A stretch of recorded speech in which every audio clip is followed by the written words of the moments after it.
Hello listeners and welcome to the show. This is Sam Abrica, the CEO of neighbourhood, an AI financial planner designed to help you build financial freedom. As much as we like the idea that all humans are equal, the reality is that people don't come into this world with equal opportunities. And when you're a Black American female growing up in a neighborhood dominated by drugs, violence and poverty, the statistics are not exactly smiling on you. Today we're going to hear the story of Catherine Latoya, who, despite having the odds stacked against her, went on to become an Amazon best-selling author, an executive, and a successful entrepreneur. Hello Catherine and welcome to the show. Thank you. Hello, thank you for having me. My pleasure. Today we're going to talk about something that is very dear to me, which is how to succeed in life when you start from a very tough upbringing or background. It was my story, but today we're going to hear your story. And so can you tell us a bit more how you started, who was the young Catherine, and what was your neighborhood, what was your family like, what was tough about it? Oh, no problem. So I grew up in the States, in Connecticut, Harford County, and I grew up in a really tough neighborhood, one of probably what people would consider the worst neighborhoods in the state. And my parents were drug addicts. And because of their addiction, I stayed with my grandparents and a lot of other family members. The neighborhood that I grew up in was gang violence, drugs, prostitution, you name it, like literally all of the things that people would consider just the worst of the worst. And it was in the early 80s. And it was a time where there was a bad crack epidemic in the States. And literally from statistics, I was told that I was going to either be on drugs, be in jail, or be dead by the age of 21. And I just felt like that was not my calling. That's not what I wanted. And so I went to school and I just consumed myself in school. My environment was my environment. I couldn't change that. Right? How was school for you? Is it like all the gang movies with like the mafia and people doing drugs, and whenever you walk in the ghetto, people are going to rob you? Was it that bad? No. So for me, there were schools that were like that, but for me, it was not like that because my grandmother made sure that I went to schools in east of the county, right? And so you have Hartford and then you have East Hartford. And so she made sure that I was in schools in East Hartford. And I won't say, they were better, to be honest. They were better and they were more diverse. And that was the one thing that kind of kept me centered. I was able to see people that they all didn't look like me. It was a very diverse school, but it was challenging. It was challenging because it was like I would be at school and then leaving school. It was a whole different life. Were you motivated to learn at school? Did you feel like it was your only way out? I did feel like it was my only way out. It was the only unknown. So it was, I knew what my environment could provide. That was for sure, right? I could see as I was growing up, I could see my friends going down those three paths. I had friends that were killed. I had friends that were in jail. I had friends who are on drugs, right? So I could see that. I never could see anyone who went to school. I never could see anyone who was, who received an education. I was the first in my family to graduate from college. And so school was easy. The one thing that my grandmother did instill in me, she said, don't bring home anything lower than an A. And and that was just that, that was her standard. And so my counselors, I had a couple of counselors, and they basically told me about college, and they kind of guided me in regards to, what college could bring, certain things that college could, open up doors for me. And then the other thing with school is I was in this program, Academy of Finance is what they called it. And it's when I started learning about finance, accounting, financial literacy, and they opened up a credit union in the school. And I was one of three. Credit union? A credit union in the school, a real credit union in the school. What for? They wanted students to save. They wanted students to be educated. They wanted students to be educated in regards to financial literacy, and they wanted them to save. And it was an opportunity for students like me to be able to start working and actually earn a little bit of money. Wow, it's the first time I hear such an initiative. Usually I hear that at university there are banks and they give credit cards, and therefore they educate people that their purpose in life is to use credit cards and build credit. Yep. And they did that when I got to college. But thankfully, before I got to college, they had this initiative with the high school, and I was working already in the bank, right? A credit union. And I was learning everything about working. I was learning everything about financial literacy, and I was intrigued, right? I was working with money. I was working with the very thing that in my neighborhood, right, I could see just ripping the neighborhood apart, right? The drug dealers and the addicts who did certain things to get money, right? So it allowed me to see a different side, a more healthy side of money. I think there's one common denominator of everybody who grew up in a tough neighborhood. It's the perception and the relationships to money. Yep. Because when the neighborhood is tough and everybody is poor, I don't know if you have noticed that, but everybody is kind of obsessed of showing off their status. I was living in a poor neighborhood and people had expensive BMW cars. They were spending probably 100 times more on their cars than everything else combined.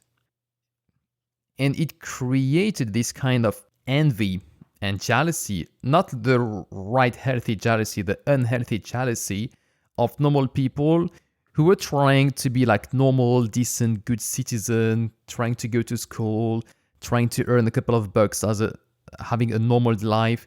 But then when you compare that to your neighbor who was doing drug dealing, but he doesn't tell you that, you just see the BMW and the big Mercedes, then you just feel miserable. And you're just like part of the poor, low-class guy in the neighborhood. And that's where I saw a lot of people going off track because they say, I don't want this life. I want the great life. And the problem was the role models, the guys with the nice cars and showing off, were not doing that in a legit way.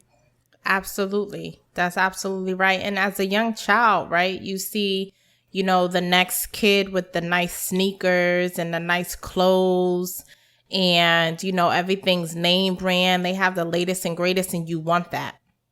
So naturally, you're going to gravitate to those individuals to see what they're doing to get those things. And it becomes the cycle, right? And then there's an element of survival. So there's the want, and then being in poverty, there's a need, right? The need to be able to pay the bills, the need to be able to, make sure that you have a roof over your head, make sure that you're fed. And that's the other aspect of just going out and not making legit money, right? Because you have the need versus the want. And sometimes people were motivated by the want, a lot of people, especially the kids, right? Because if you get picked on, you internalize that. You don't want to get picked on. You don't want to be the individual that doesn't have the latest and greatest. And then you have the others who just were in survival mode, not understanding how they were playing a part in that whole cycle. But it was difficult. It was difficult because regardless of what side you're on, it's not the right side. And then trying to make a way and go against what you see and going into what was the unknown at that time. School was the unknown. No one could say anything about going into school, going to college, because they didn't know. They didn't know. My family was calling me school and work because that's all I did. Because for me, that was the way out. And it was difficult because I had, no one that I could turn to ask the question, how do you do this? Or, what's some advice that you would give? College is tough. College is tough. I went from that neighborhood to a classroom of 300 people in a lecture and a handful only looking like me. So it was a culture shock. It was completely different. And your natural instinct is to run, right? To run. I don't fit in. I don't belong here. Everything that everyone was saying about, statistics this, or, your mom this or whatnot, you start internalizing because you're just like, maybe they were right. I don't belong here. But when you are... What made you believe that you wouldn't belong to university? Because I felt like no one looked like me and no one knew what I was going through. And I felt like there was a sense of entitlement of other people who belong there. And it wasn't, and the interesting thing now that I look back, it wasn't that I didn't belong there, because obviously I did. It was everything that society had told me up until that point. Because according to society, I wasn't supposed to be there, right? It was a slim chance, if any, that I would be there. And so the interesting thing about statistics and what people say, and even how teachers, counselors, just individuals who approach you knowing your situation, how they talk to you, the things that they say, they count you out before you even get a chance. And so when you actually survive all of that, you get to a place where you feel alone because no one spoke life into you enough to let you know that being there was actually where you should be versus everything else that everyone was saying would happen, essentially. I had quite similar experience. It started not before college, at high school. There was our head teacher asking everybody in front of the whole classroom, it was called like the orientation day. And during that day, we had to think of what we want to study later on at university. And back in the days, I was only 14 years old. And given my name, Abrika, I'm always the first in the list, the first to be interrogated for anything. Yep. I said at the time, I wanted to be psychoanalyst and brain surgeon. At the time, I was fascinated by the brain. I wanted to understand how it works, and both from like a physical perspective, like on the brain mechanics, and also how the brain is working, how the emotions, etc. I will never forget his answer. He said, what you want to do in life is not just based on your academic performance, but on what you can afford. And that lovely head teacher told me that I should consider to have some short-term studies, like maybe being a technician, which would be less demanding and less stressful rather than pursuing complex, long studies. Just unfortunate. It's just in like front of everybody. Also. In front, and that right there, right? And you remember it like it was yesterday. Absolutely. Because it cut deep. I could paint you the picture of his face, his expression, where he was standing in the room, where I was, where everybody, exactly as if it was yesterday. And I believe it. I can even tell you what he was wearing on that day. And I believe it. I had a very similar experience when I had to go and stay with my cousins. Their aunt came down and was asking their mom, who was I? Why was I there? And their mom was giving them the background of why I needed to stay there and the circumstances. And I'll never forget, I'm standing there. Her statement was, she's going to be messed up. And I remember it. I can tell you the door was half cracked. I can tell you her facial expression, just like you said. because it cut so deep. It was like, wow, like, just first of all, no consideration that I'm standing here, right? But then second of all, this is what you think. This is what society thinks, you know, and it cuts so deep because the same words that people can use to speak life into you, they chose to just oppress instead of uplift. And you will always remember that. And to some degree, it plays in your head. There were a lot of things that I did just to prove a point. And you have to, you know, you got to get past it. But it's a process, especially being young, hearing those words, knowing that people, you know, like they just don't have faith in you. It cuts so deep. I don't know how you reacted to that. Personally, I was pretty angry on that day. I never attended any class from that teacher. He was a technology teacher. He could have just expelled me, but I think he never dared to, so he just gave me some random mark. But in the end, it just made me stronger. Mm-hmm. Because I built so much hatred and anger against him that my whole purpose was to prove him wrong. Yes. And I completely, wholeheartedly understand exactly how you felt. I was angry and silent. The silent anger, the anger that just burns in your chest and you don't say anything. And it fueled a lot. It fueled a lot of the decisions that I made because I felt like I was on a warpath to just prove everyone wrong. And I had a lot of accomplishments from that. But at some point it comes to a head, right? Because in that moment when you're proving everyone wrong, you don't rest. Because rest means that you're not accomplishing. And not accomplishing means that you're living up to what they said that you would, which is nothing, essentially. So, you know, in the book that I wrote, I'm part of an anthology, Blessed Not Broken, I talk about how it came to a head. How I literally, and when I talk about accomplishments, international industry award practitioner, you know, the MBA, the house, literally, to the second house, investment property now, like, you know, things. And some of that foundation was fueled by just proving a point and proving that I would not be messed up. Just simply because I wanted to just make that statement, essentially, how dare you? How dare you? I'll show you. And so at some point, I stopped proving the point and I just start proving for me. I think when you grow up as an underdog, rest is not for you. It's a luxury that you just don't have. Yeah. Rich kids can rest. They have their future kind of safe.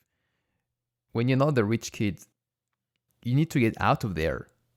And the equality is kind of working, but it means that you won't have the luxury of resting, being satisfied with what you have, just trusting in the future. No, for me, I felt that I was at war. Every day was a battle. Even getting to university, paying the tuition fees, going through all the processes, convincing. I didn't even speak to that head teacher anymore. I directly went to the director of the school. I said, "What is that acceptable?" I was really pissed off. You should have been. And I feel like as a child, you know, when you're wronged by an adult, sometimes you're silenced, right? Because at the end of the day, you're a child, they're an adult. And I think that's what fuels the anger. But because at least when I was growing up, there was this notion that you're a child, you're automatically wrong. And you're a child, and what was said, you know, by an adult, well, they know better, right? And that's all wrong. Like it's all wrong. And so, yeah, as far as rest, I did not start resting And when I say resting, I don't mean, like you said, it's definitely, go time all the time. But there is an element of self-care that I practice now because it's needed. I think that there is, especially when you have childhood trauma, there is a level of self-care that you have to exhibit so that you don't repeat the cycle in some areas. Not the poverty area or, not necessarily just the negative things that were said, right? But just allowing yourself to rest enough to, for me, be a productive and present mom at the same time running a business, at the same time being an executive. It's a level of balance. And with that balance, you can definitely get burnt out. So I practice self-care. But yeah, it took me a long time. Like I said, going to college, it was school and work. That's what I did because I knew it was my way out and I had to make money because I did not want to, fall in the poverty cycle in that sense. It sounds like that you had a trust in the system because even before you were in college, you believed that this was your way out, and if you keep studying and working hard, then you would get out of there. What did. What gave you that trust?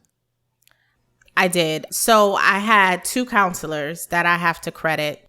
One was in the school system and one was not in the school system. So the one that was in the school system, he's now a principal of a middle school in East Hartford.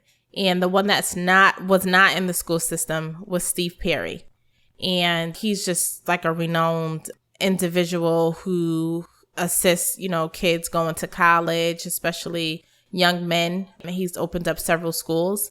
So those 2 were individuals who were showing me the other side of my circumstance. They were showing me what college could do. They were showing me, different careers and so forth. And then when I got the position at the credit union, for me, I felt that was like the first time I felt worthy. Like I felt like I did it, right? And part of it was because of the education. And I was 16. So I think I should note that. I was 16 years old working in a credit union. And that was powerful because that, again, it solidified what they were saying, because it's one thing to hear what's being said, but then also to feel like, okay, I'm doing well, getting great grades in this program, and I was selected out of all of these kids. So it was the first time that I felt like what they were saying to me held merit. And if I just kept pushing, I would see more going on this path. So, I had a handful of people, not a lot, to be honest, a handful of people that at least cared enough to be able to give some directive on another path. You started to work in a credit union when you were 16, so at high school. Mm-hmm. Wow, that was tough. It was. But you know what? It kept me out of the environment. Because I would be in... Go ahead. What was your main reason? Is it because you needed the money for the basic necessity, or is it because you wanted to also enjoy life? What was the money for? So it was a few things, right? So my grandmother, I love my grandmother. I absolutely love my grandmother. But going back to being teased, so, my grandmother, she would definitely buy clothing, but in high school, it was the clothing from like the equivalent of like a Walmart or Target. And in high school, I wanted, some of the things that the other kids had. So working exactly the branded clothes, because at that point you don't necessarily know any better. You just know I don't want to be teased, right? So even Same. if it, you know what I've noticed? But I didn't know that when I was at high school. The poorer the environment, the more importance they put on your branded clothes. Yeah. And here's the thing, the opposite thing, the millionaire next door. They don't care. They don't care. They Dressed don't up at 8 a.m. in care. cap. And they're just like, right, you know, like there is no emphasis on the brand. And that was some of the things that I started to learn as I got older, because you do have to retrain your mind. You're retraining your mind from everything that you've learned, everything that you've seen. Like that's not the wealth mentality. And so I did work so that I could have, you know, some things like sneakers and clothing. I also did save, because even in that element, I knew that I wanted to save a little bit more, because I did not want to be in a position where I didn't have anything. But then the flip side of that was it kept me out of the neighborhood, because I would go to school and then I would work. The credit union would be open like maybe an hour or so after school for all of the kids who were staying after doing sports and stuff. I started getting involved in like the student council, so I was there late as well. And then on the weekends, I could work like a half a day on a Saturday at the credit union main branch. And so it kept me out of trouble. It kept money in my pocket, and it allowed me to get some things that, one, my grandmother definitely said she was not buying. And two, you know, just kind of keep the kids off of my back from not having certain things, right? So if nothing else, I bought sneakers, because you can wear clothes and maybe they're not name brand, but it's like the sneaker is like, Yeah, you had to. Yeah. So First, because this is what you're going to wear almost on a daily basis in the poor neighborhood. Exactly. And second, it's not acceptable if you don't have branded sneakers. And it's so crazy being an adult and thinking back, right? Being an adult and just thinking back. But unfortunately, that's what it was. And people don't really understand, like, those decisions changed a lot of people's paths, because it was so important, unfortunately, you know, living in that type of neighborhood. It's just interesting. I talked to many of my friends back in the days, and I saw also a lot of them. They were from very poor background. Their sneakers and their pants and their bag, sometimes if you add up everything that they are wearing as clothes, was worth more than the car of their parents. Yep. And I saw the car of their parents. Yeah. It's mind-blowing how in poor neighborhood, it's almost an oppression on what you're wearing to show your self-worth. Right. And so yeah, it's like, I always say this, and I actually say this now to the younger generation. It's just like, you're not proving anything to anyone. But there is this mindset, you know, now it's not only is it the sneakers and the clothes, it's the belt and the bags, the glasses. It's just like, it's so interesting to me, the jewelry. And it's like, it's critical for them. Meanwhile, living a little, knowing more, it's just like, none of that stuff is going to make you money. None of that stuff is going to increase your wealth. It's the opposite. It is such the opposite. If you try to walk in a party with your nice sneakers and your Dolce & Gabbana belt in front of like actually wealthy people, so the people like you're trying to pretend you are, they're just gonna look at you as, who the heck is that guy? Right. Let him in.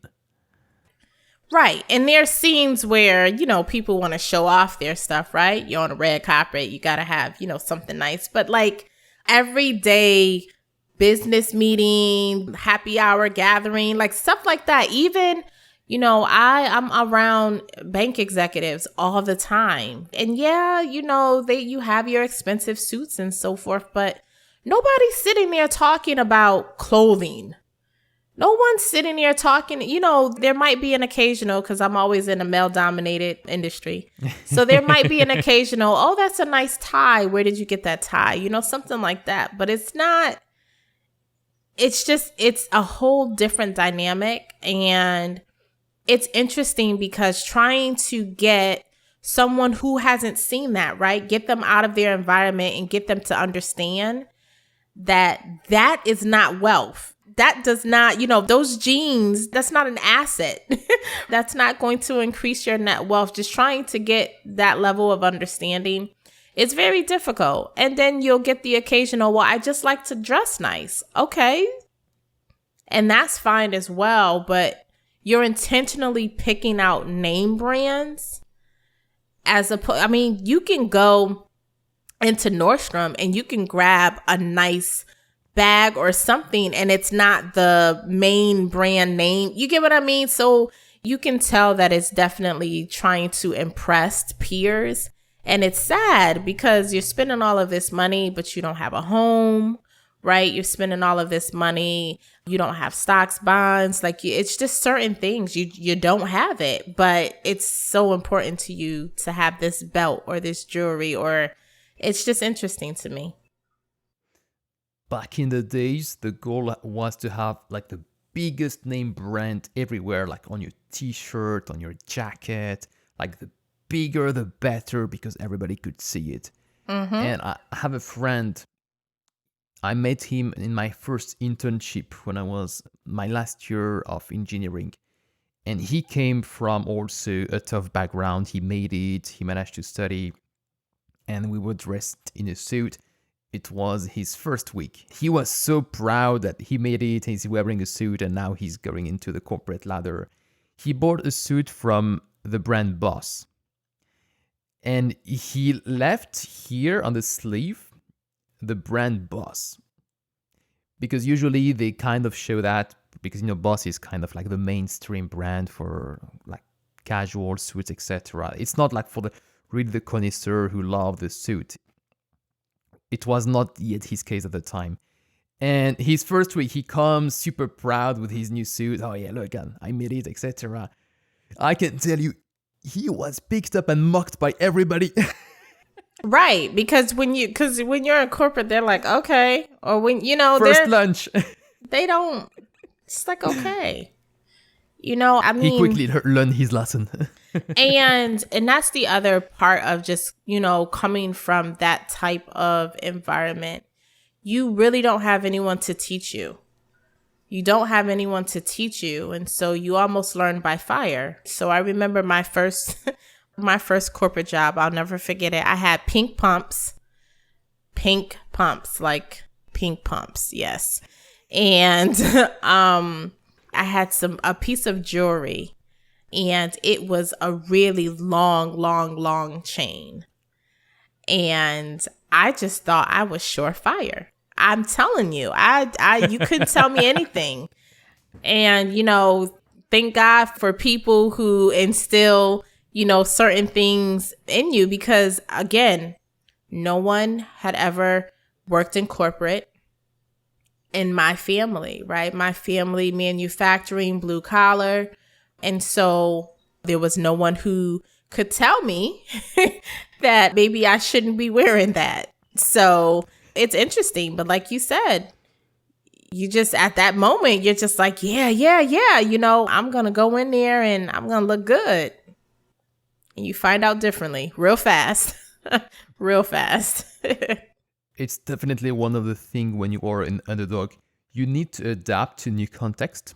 And there is nobody telling you what you need to know in advance. You will just learn by doing mistakes. But the good thing I've noticed is people would forgive you. Absolutely. I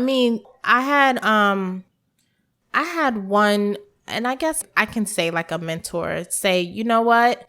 You take your lessons. That's it. You take your lessons. And if you make a mistake, then okay. You learn from that mistake and now you know.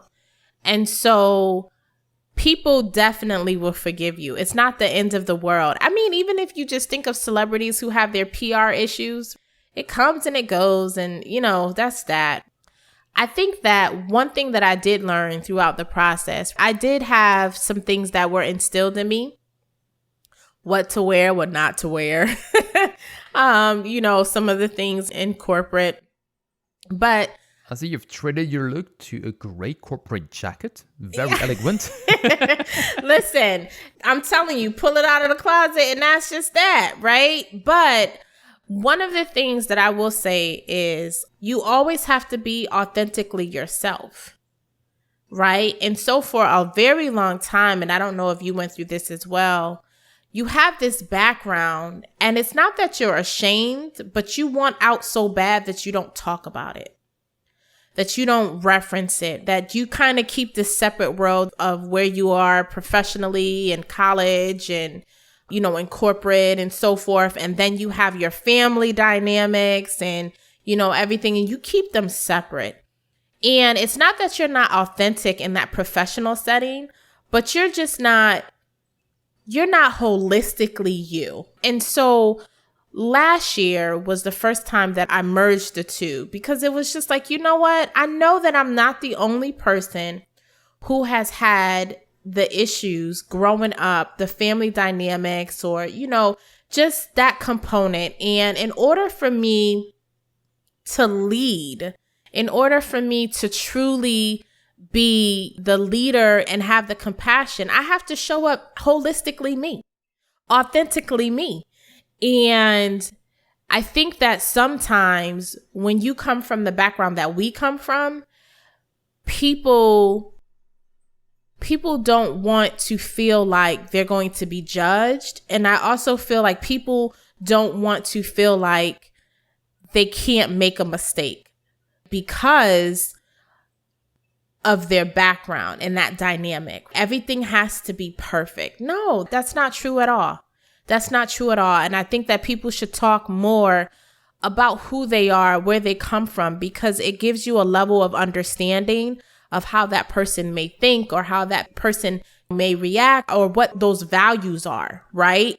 And then it also allows you to lead with compassion as well. So yes, grant some grace, and people will grant grace, but I think that part of it is all just, you know, people just need to be authentically themselves. They absolutely should be.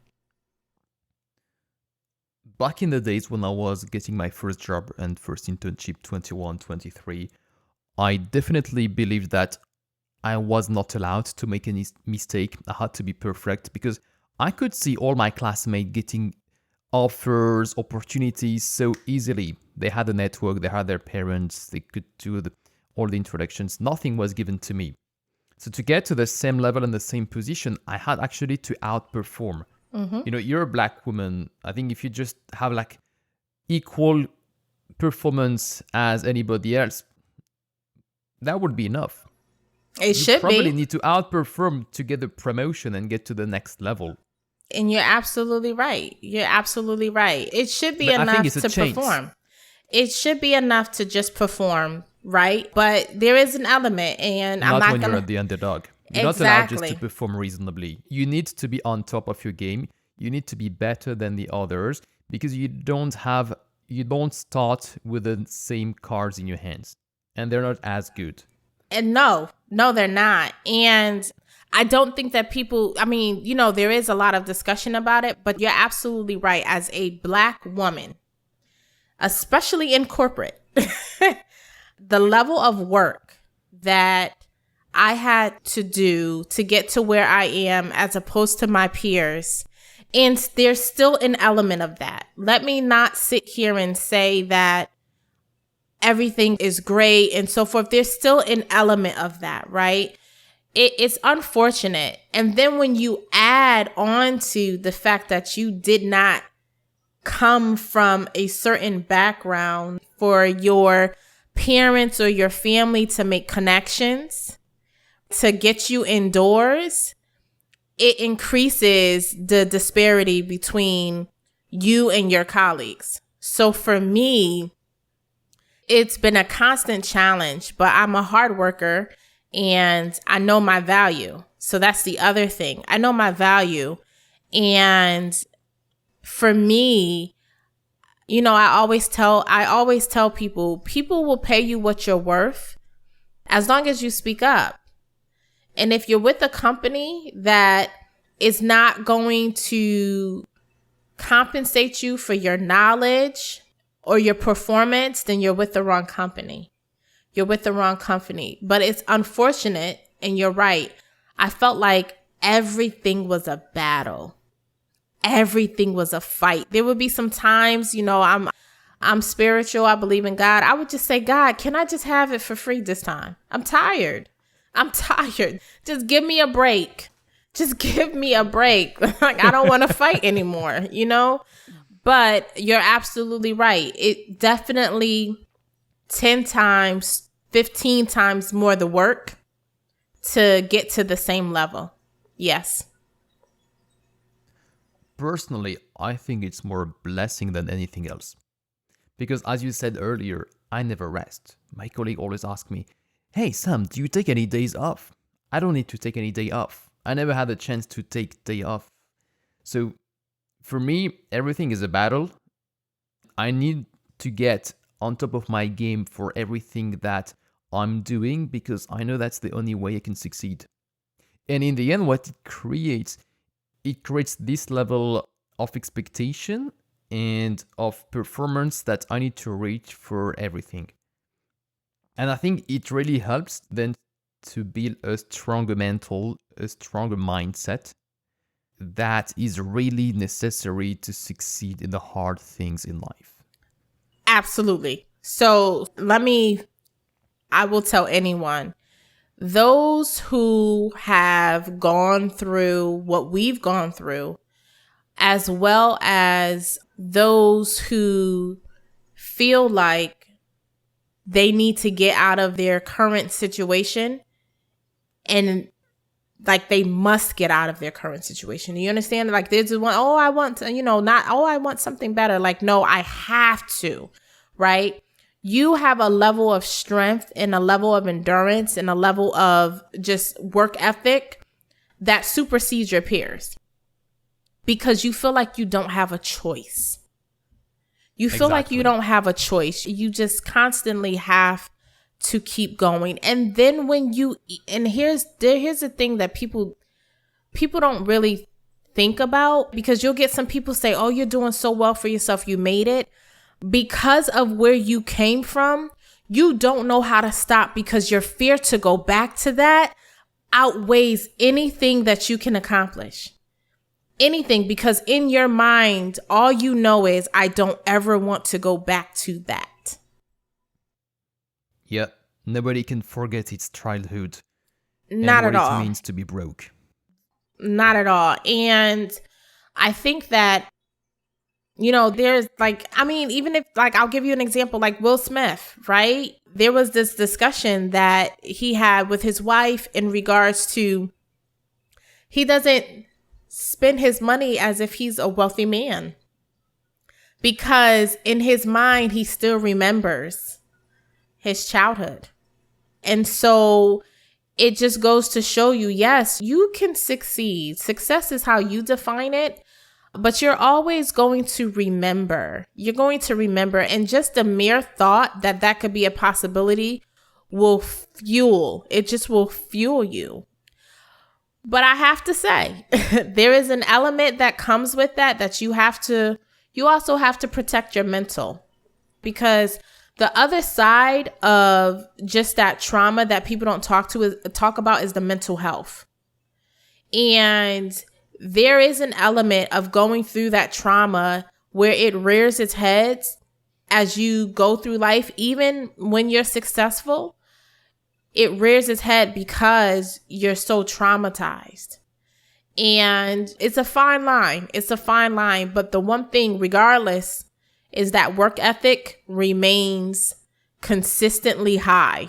You will not trade in that work ethic. You don't have to worry about someone not working really hard on what it is that they're trying to achieve, whatever it is, because going through those things and pulling yourself through and making a way for yourself embeds a work ethic that is unmatched by anyone who hasn't gone through something similar.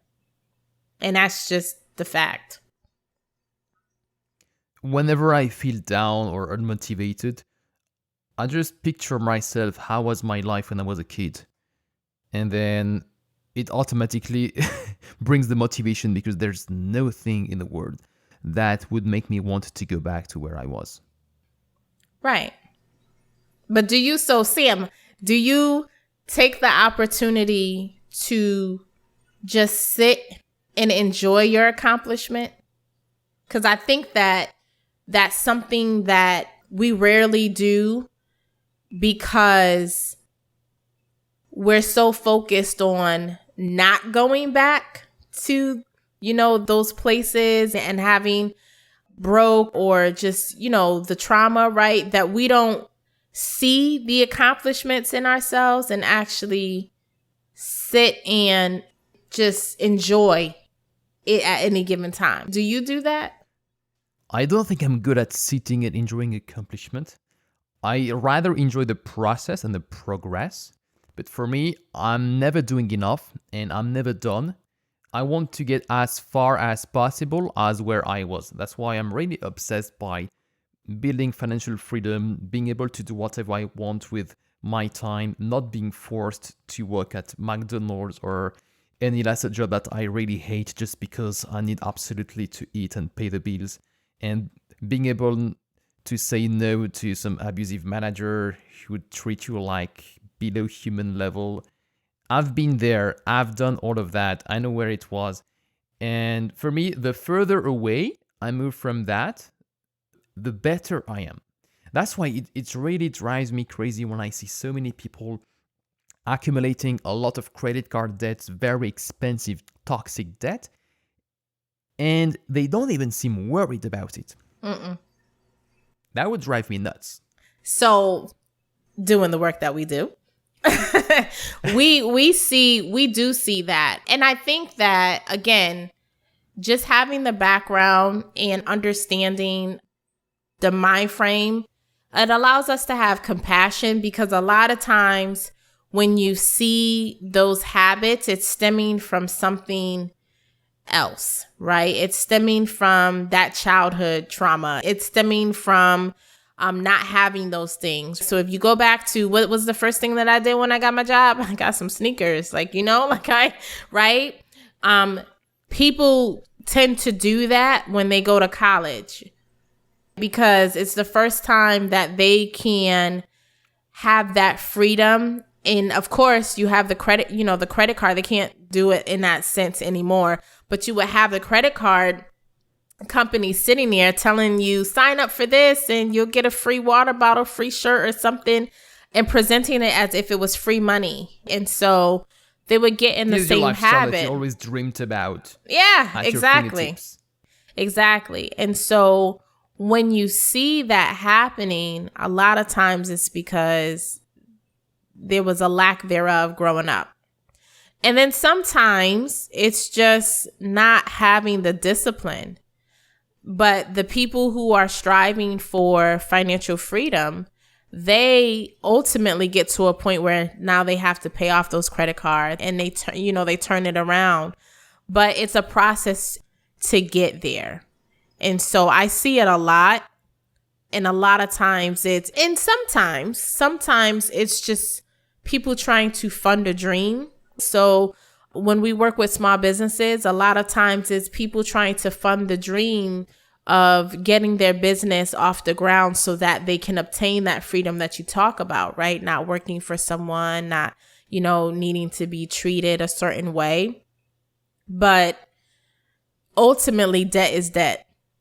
So it's unfortunate. It is unfortunate. And I just think that people like you and I need to continue to discuss financial literacy with, individuals, organizations, so that people, at least the next generation or 2 generations after that, can have the knowledge to make better decisions.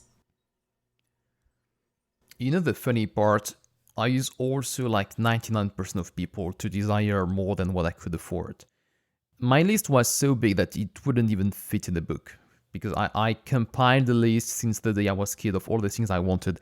I never had like the present I wanted on my birthday. I didn't celebrate it. I never had anything. I didn't go in any restaurant until the age of 23, because going to one restaurant was equaled to 1 week of food, which I couldn't afford.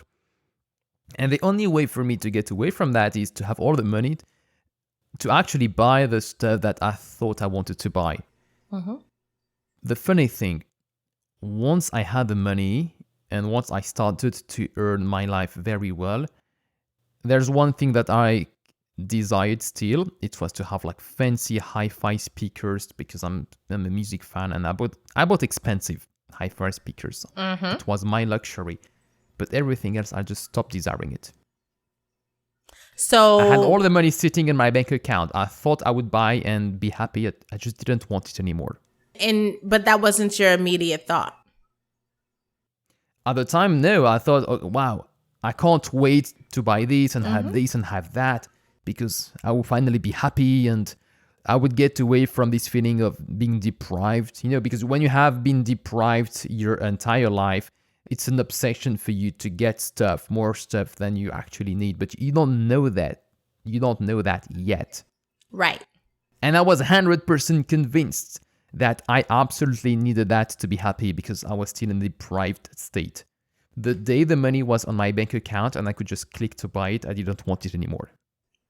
And luckily for you, you got to that end point sooner than later, because you have people who actually go through with the purchases, and it's not until they get those things and they realize it's not fulfilling what they thought it would fulfill that they then decide, okay, this, I should do something else, right?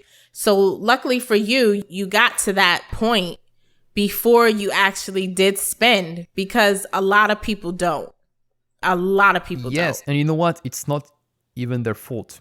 Not at all. Because it's exactly when we were growing up. We had to have branded clothes to be accepted socially. If you don't have that, it means you're not a cool person. You're not worthy. You won't be friend. And actually, when I flipped, I went to the other side and I started to have colleagues and managers who were wealthy, who were millionaires. And then it's a complete change when you go from being surrounded by everybody who's poor and the only thing they have in mind is, how do I get my next branded sneakers and my Dolce & Gabbana belt? Yep.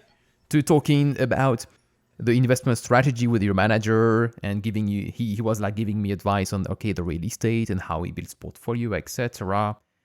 And then I realized that actually all these things that I thought mattered don't matter at all. That's not how people who have money think and are preoccupied with. This is only some signal, some social class signal, but that is fake. It's fake because it's only built by all the advertising and the consumerism machine who tries to make people believe that they are not enough and they need to buy that to be socially worthy.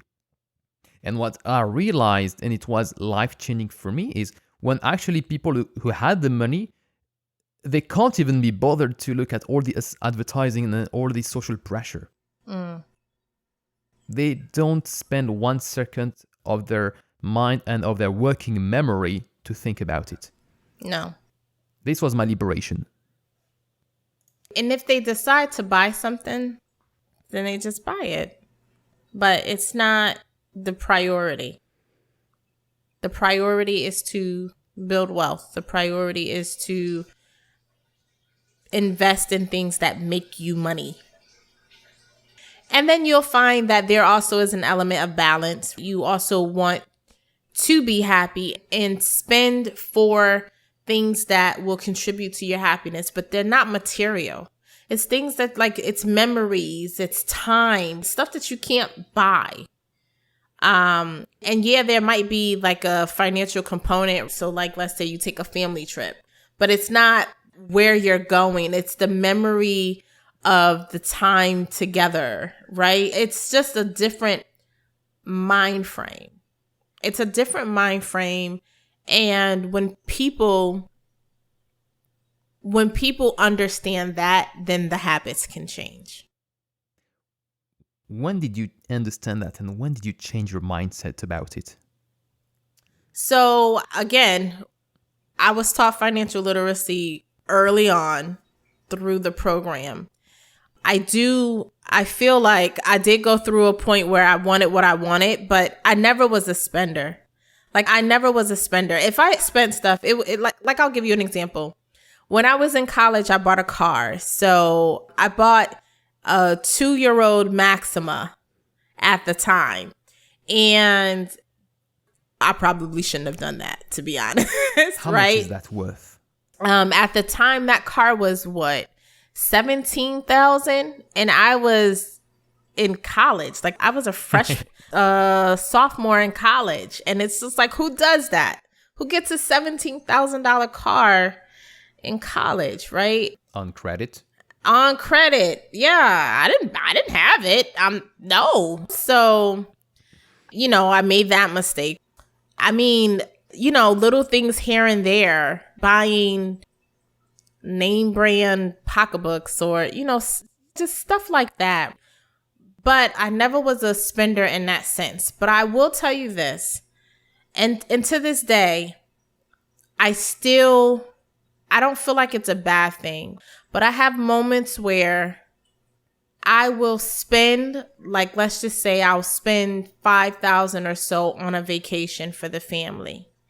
And I don't see it as, okay, $5,000 out the window. I see it as I get to enjoy the things and the places with my children and my husband. You understand what I mean? Like, I get to create memories. And sometimes it's a big vacation and sometimes it's an hour away to the beach. But when I am in that mindset, I'm not thinking about the money. I'm thinking about the memories. Because when I leave here, yeah, I'll leave them money, but the memories and the values and and that time spent, that's irreplaceable. And so I shifted the thought of spending money on, I guess, I don't want to say material stuff because I never was that, but like, no sneakers or clothes or, bags and stuff like that when I had children, because the mind frame from not having things when I was young and just having that family dynamic, it shifted to, I want to be the mother that I did not have. And I want to have the time with my children that I did not have with my mom or my dad. You get what I mean? And so in that mind frame, I will spend. I will spend, but I won't spend what I don't have. Does that make sense? Like, I would never, because I'm okay with saying, no, baby, we can't go. Right? I'm okay with that. But I just feel like it changed my mindset, and it changed how I looked at what I was spending on and what mattered. Nice change. And now that you're comfortable and earning your life quite well, how do you allocate your income between what you're going to spend, what you're going to save and invest? Oh my goodness. So Are you making the decision, or is it your husband? We make it jointly. So interesting enough, we kind of split the money several ways. So when we talk about, we always talk about the dynamics of couple finances. It's one of the things that we love to talk about because it can be tricky sometimes. So the first thing that we do is we have funds going into a joint account, funds going into a joint checking account, funds going into a joint savings account, funds going into individual accounts. So I know I'm going fast here, but funds going into individual accounts, funds going into individual savings accounts, and then funds going into a joint investment account. Right now, before we even get our money, we have funds going into a retirement plan. So let me say it again. Funds going into a retirement plan. We get our money. When we get our money, we have funds going into a joint checking, a joint saving, individual checking, individual saving, and a joint investment. I know everyone's probably like, what? But there's a method to the madness. So obviously retirement is retirement. I don't want to work forever in even what we do. So, I have the position that I have, and then we have our business. And so I'm not working forever. I'm not even working until what they would consider retirement age. And that is a fact. So we need to put that money away. And then we have our joint checking. So that's where we pay things out of, right? The electricity, we do have a mortgage. So one of the things that we did was we got a mortgage when we wanted a larger house. So when we talk about debt, we do have that. However, mortgage that also, is healthy debt. It gives you leverage to get bigger assets. There you go, Sam. Exactly. Because I always have to explain that. People talk about being debt free, and I'm like, there is such a thing as it's okay, right? So we have the mortgage, and then, so that comes out of the joint checking, groceries and just household stuff comes out of the joint checking. Our daughter goes to private school, so she has tuition that comes out of the checking. Like, that's where we put our money and things get paid. Then we have a joint savings where we save together, because you should. So we put money there. Then we have our individual checking and savings. And here's the thing. When I get ready to buy what I want to buy with my own money, I want to do it. And I want to be able to save for it. I don't want to, or let's just say I want to get my husband a certain birthday gift. That's a gift from me to him. It shouldn't be a joint expense. But then also, just when you talk about couple finances, we're individuals. We should be able to do certain things that we want to do for our individual selves. Yes, we're a unit. We're a partnership. We are the king and the queen of the kingdom. Yes. That's great. But I am Catherine Latoya Grant-Alston, and he is Reginald Austin Jr. as an individual. And so we have our individual money, and we also have our individual savings. And then we have an investment where we both contribute. And we just got an investment property. And so we're contributing in two ways because we diversified our portfolio. We went from the stocks, the bonds, the mutual funds, to real estate. So we just got a multifamily, and we determine, okay, how much we want to continue with the stocks, bonds, and then how much we need to put into this multifamily. And that's kind of how we divvy it up, right? I mean, I know, I know everyone's probably like, whoa, that's a lot, but it's real simple for us because it makes sense, right? And it's important that whatever you do in your household, you're aligned first. But I do hear people saying, well, everything should just be joint. I agree to a certain extent. You're individual people. I like to go to the spa, and he likes to go to basketball games. Those are individual things, and we should be able to do what we want from our budget, our standpoint, our individual selves with our own money. That's the whole point of financial freedom. Exactly. Exactly. You do whatever you want with your time. Mm-hmm. Because you can afford it. You have earned it. Last question, Catherine. What would you say to all people who are listening to us who also feel like they are in a tough situation? The odds are stacked against them, and they want to make it. They want to build financial freedom, and they want to be successful just like you. Anybody could do it. Anybody could do it. You're only limited to what your mind limits you to. So if you're sitting here saying you can't do something, that means you're limiting yourself. And the first thing you need to do is change your mindset. If you truly want to get out of your situation, then change your mindset. Once you change your mindset, you'll start attracting the energy that you need to get you out of that position. Sam and I both can tell you that despite what we went through, we had a mind to say, we're going to get out. And just in fighting through and pushing through, we attracted opportunities to us, college, job opportunities, or whatever the case may be. We attracted those opportunities because we put it in our mind that we were going to make it out and we were going to do certain things. And we keep that energy. Do not limit yourself. Believe that you can get out. Really, really focus on what that looks like. Put it in the atmosphere and work towards it, and the universe will align it. I know it sounds crazy, but it's not. It's not. You have to put the effort out in order to reap the benefit. And so if you're sitting there and you're feeling like you can't, then you're not going to reap the benefit because you've already counted yourself out. As long as you have breath, there's opportunity out there to go and get and do what it is that you feel you deserve, because there's nothing. And I'm not saying no one, because people will tell you what they want, but there's nothing that will stop you from obtaining the things that you want to obtain. Magnificent. Thank you.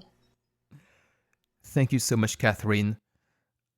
It definitely resonates with me. I used to say to myself, I bring my own luck, because when you change your mindset and when you bring good vibes, then good vibes come to you.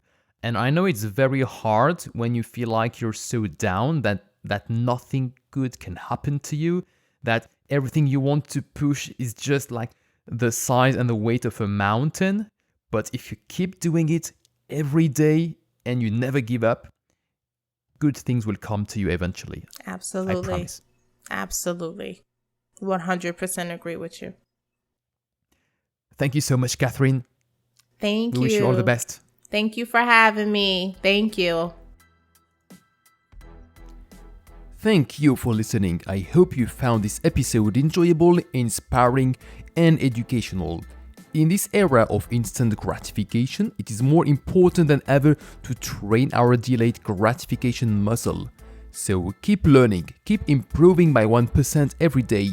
You may not see the results right now, but this is a secret of all the successful people I've met. Please help me spread financial education by sharing this podcast with your friends and community. I would love it if you could also leave us a review. It really helps the show. Now, I would like you to forget about all the advertising that is being pushed to us on a daily basis and think about your personal financial goals. What do you really want to achieve with your money? If you have financial objectives, then check out the Nova Money app. Nova is an AI that will show you how to set financial goals and how to achieve them. A plan is only useful if you can follow it. That's why Nova will send you daily motivational messages to give you the strength to ignore the daily temptations of spending money and stay focused on your goals. Like other budgeting apps, Nova connects all your bank accounts in one place to give you the full picture. The difference is that the Nova AI will do all the budgeting and tracking for you. The second difference is that unlike many free personal finance apps, we don't sell users' data. All your data is encrypted and will remain completely private. Make sure that you're investing in your financial education. Make sure that you're building your financial freedom. And I'll speak to you in the next episode.